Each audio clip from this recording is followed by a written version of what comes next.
Definition में क्या बोलना चाह रहे हैं? It is the concentration of an inhaled anaesthetic in the alveoli of the lung that prevent movement in 50% of the animal in response to painful stimulus.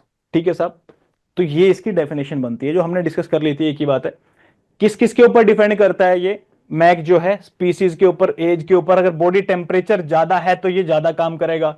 Drug use concurrently, ये इतना important नहीं है।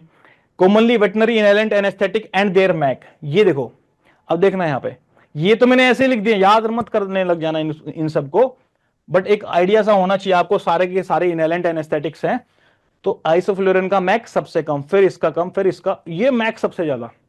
अच्छा मेरे को ये बताओ, मैक जिसका सबसे ज्यादा होगा वो सबसे ज्यादा हाई पोटेंसी होगी क्या उसकी? No sir.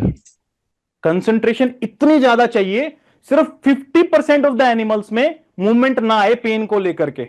इतनी ज्यादा कंसंट्रेशन में मैक ज्यादा, मतलब कंसंट्रेशन बहुत ज्यादा उसकी चाहिए। जो मिनिमम कंसंट्रेशन है 50% ऑफ द एनिमल्स में पेन के अगेंस्ट मूवमेंट ना आए, वो किसकी सबसे ज्यादा है? मैक। क्या लिखा हुआ यहां पे? 200%। अच्छा 200% वाला नहीं है क्या? हाँ ये नाइट्रस ऑक्साइड का 200% मैक होता है। इसका मतलब आप समझ रहे हैं? मतलब 100%, 100% मैक भी अगर आप दे दोगे इसका, मतलब ये आपका नाइट्रस ऑक्साइड का, तो भी ये प्रॉपरली एनेस्थीसिया, या फिर आप ये बोलो उन 50% ऑफ द एनिमल्स की भी मूवमेंट को कंट्रोल नहीं कर पाएगा। नाइट्रस ऑक्साइड की मैं बात कर रहा हूं यहां पे।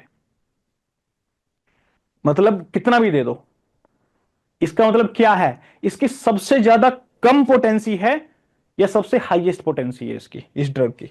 सबसे कम पोटेंसी। सबसे कम पोटेंसी है नाइट्रोक्स ऑक्साइड की, क्योंकि इसका मैक सबसे ज्यादा है। तो मैक और पोटेंशियल की अगर मैं बात करूं तो ये इन्वर्सनली इसलिए प्रोपोर्शनल होते हैं आपस में। ठीक है, ये बात याद रहेगी आपको।